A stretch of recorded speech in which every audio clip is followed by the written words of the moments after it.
'cause it hurt so much. It hurt so much, so much, so much inside, baby. Whoa. Now she'll go her way, and I'll go my way. Tomorrow we'll meet at the same place, same time. Yeah, Mrs. Jones.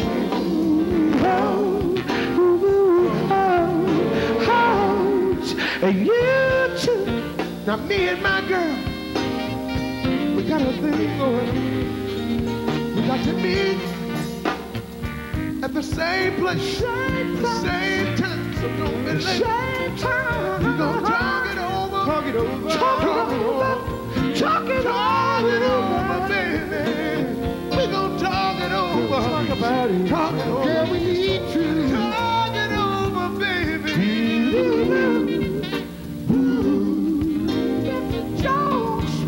Jones, my baby, you're sweet, Jones,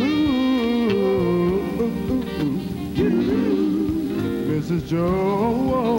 Jones, me and my lady, we love to get it on, Jones, me and the girl got a baby, Mrs. Jones, oh, Mrs. Jones.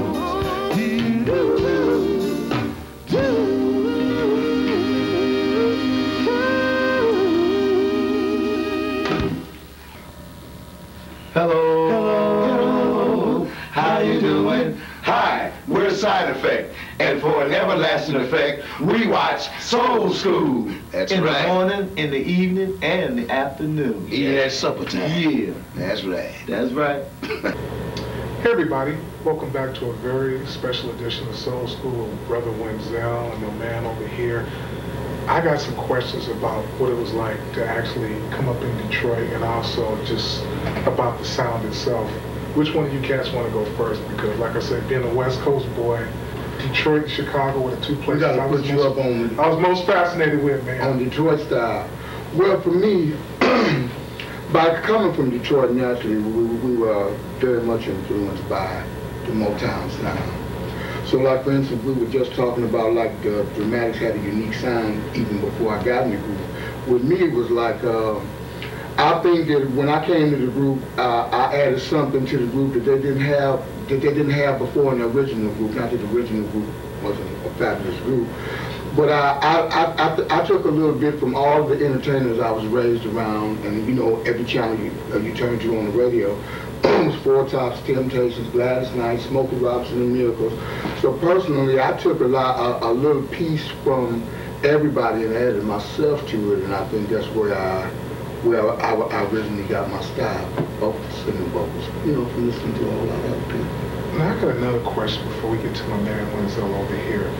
You guys ever see Pistol Allen or any of them old session players just around Detroit at all? You know what? Them old masters, man, because people out here, y'all don't know. They had some of the baddest session players. Oh yeah, we were Earl. What was his name? Earl Van Dyke. Earl Van Dyke. Oh yeah, excellent keyboard player. You know, a lot of them have since deceased. James Jamerson. His son is bad too. Yeah. We do see James Jamerson on the Christmas album. Right. Right. But we still see guys that are still living there, like the Four Tops still live there. Some of the Pips. Gladys's Pips, they still live there. Yeah. And, you know, every now and then we bump heads. But a lot of them have moved out of state and some of them have died since then. About 3 or 4 years ago, we lost one that we had real close to us, Eli Fontaine, right. Man with the golden horn. Now, wait a minute. Is this the same great Eli What's Going On? That's right. That's right. Yeah, he died about 3 years ago. The day after LJ's wedding. For the, you know, oh man, this is my first time hearing. Yeah, man. Oh, okay, yeah. That's the cat who plays that sax on What's Going On when the song first comes on. Exactly. Man, Eli was bad. He was phenomenal. It was bad, y'all. Oh man, how did he pass? He had a heart attack. Comfortably. Yeah. Okay, well that, you know, I mean, still for me. Well, now we used to see him all the time. It wasn't like it was a tragic, you know. Okay. Yeah. He was in a peaceful, comfortable state when it happened, in his sleep. You know, I think about he sets the mood and the total tone for what's going on when that song verse really does. That comes on. That is such, and for me, that's Marvin Gaye's most memorable one. piece. Memorable piece. That album, period. You know, it's just a monster, probably, maybe, possibly the greatest of all time. You know, thanks for the info because. See, I would have never known. You know, you don't hear about this type of stuff. You told me to put you up on this Pick up brains. You guys ever see my man Amp Fiddler around? I see Amp. As a matter of fact, I'm doing a session with Amp when I get home. Yeah, we do see Amp. Yeah, I'm doing a session with he's him. a P-Funk keyboard player. Matter of fact, now he's been doing a lot of work also with Lucy Pearl. You know, just keep bringing y'all up to speed as well. I know he does a lot of session work. Session work stuff, yeah, and songwriting. Yeah.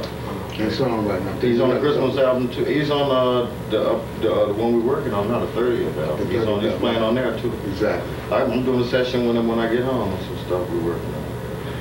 Let's get to some more entertainment. Stay tuned.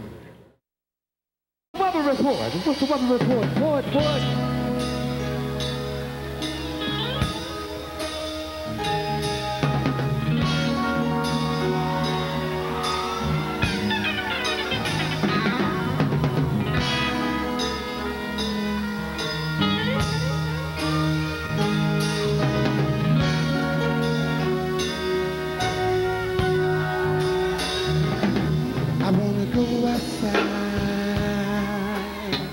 Thank you. In the rain, it may sound crazy, but I wanna go outside. Let's get soaking wet, baby, in the rain.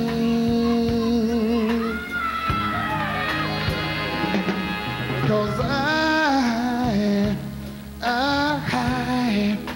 I think I'm gonna cry.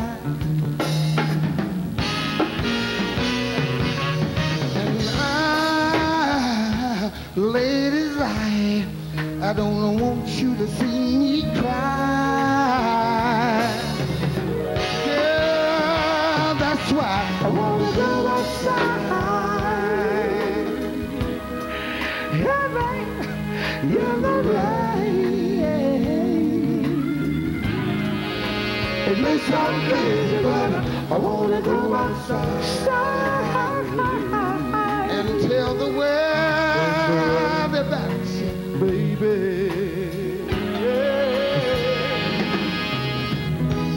Once the rain starts falling on my face, you won't see not a single trace. The tears I'm crying because of you. I'm crying. I don't want you to see me cry.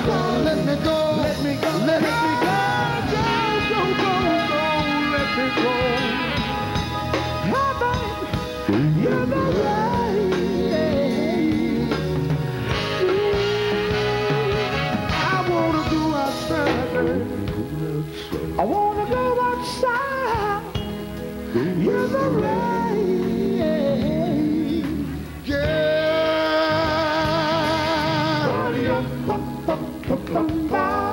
Do my dramatic sound good or what? I got to walk out the door, I just can't stand it no more. I gotta go outside. Let's get soaking wet, lady. Wenzell, I've been looking at her. Girl, I think about you in the rain. About me in the rain. You're about to drive me insane. Girl, that's what I wanna go, girl, with you in the rain. Girl, it's you and me in the rain. You're about to drive me insane. Come on. Oh, like. Hi, we're the Ballad. We're coming to you on Soul School, on Channel 26, San Francisco, Oakland, San Jose, the entire Bay Area. Hey everybody, welcome back to Soul School. We've been having the ball since we got down.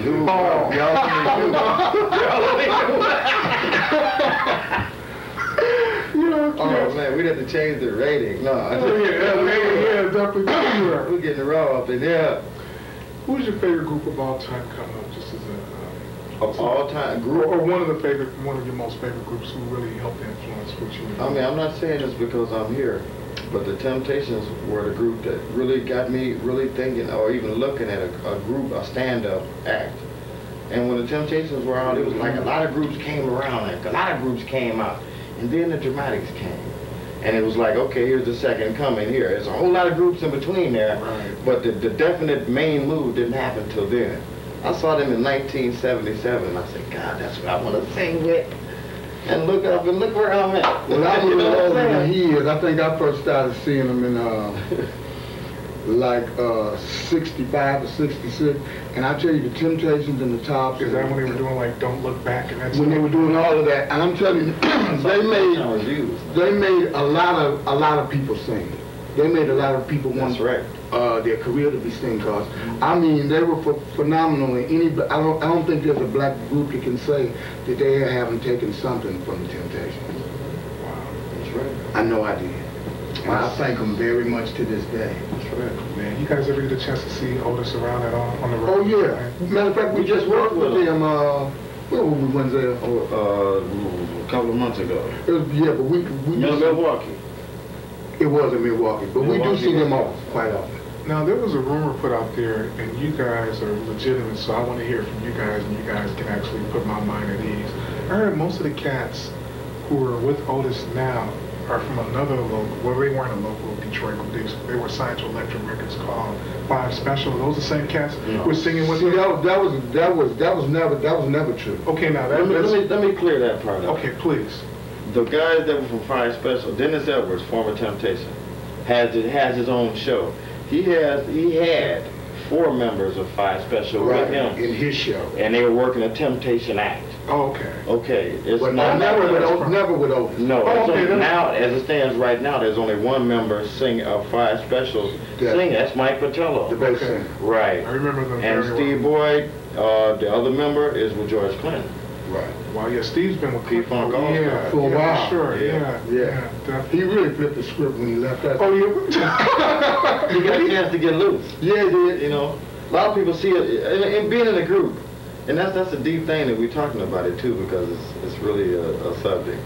In a group, you love your group, don't get me wrong, and you stick with your group, and that's what's important. Else that you're tripping off of before sometimes. you got with that group, you had a mission or some things that you figured you had to accomplish before it was over. Yeah. Right. But it doesn't have anything to do with the group. It's your personal goals, things that you want to clear up in your own mind. You don't want to live wondering what if. You know what I'm saying? Things, it has nothing to do with them. And I can understand what he just said about Steve flipping the script. Yeah. Because it's things that we all do on the LJ has had a solo album, Ron has, and he's worked on solo projects as well. It's all things that we all want to do.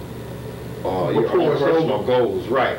But it in no way affects your performance or your devotion to your group as well, as your group is your group. You're always going to be yourself too, but you're going to be a group member, so you got to be both of those. You got to be yourself, and you got to be that group member. And we've been together for a long time though, and it's a lot of love there. I think one thing we've matured on is we have learned that we all have differences of opinion though. And in the early days, it used to be about maybe 1 or 2 guys basically made decisions, you know what I'm saying? But now, as we get older, like Wenzell just said, we've got ideas and things that we want to do ourselves as individuals as well as collective with the group, and we've all come to a happy medium about that. I think that's the best way to actually close out the show. Brothers, thanks for coming by. And please come out and see us at Kimball's Thursdays through Sundays, 16 I'm trying to to tell you now, we're going to clear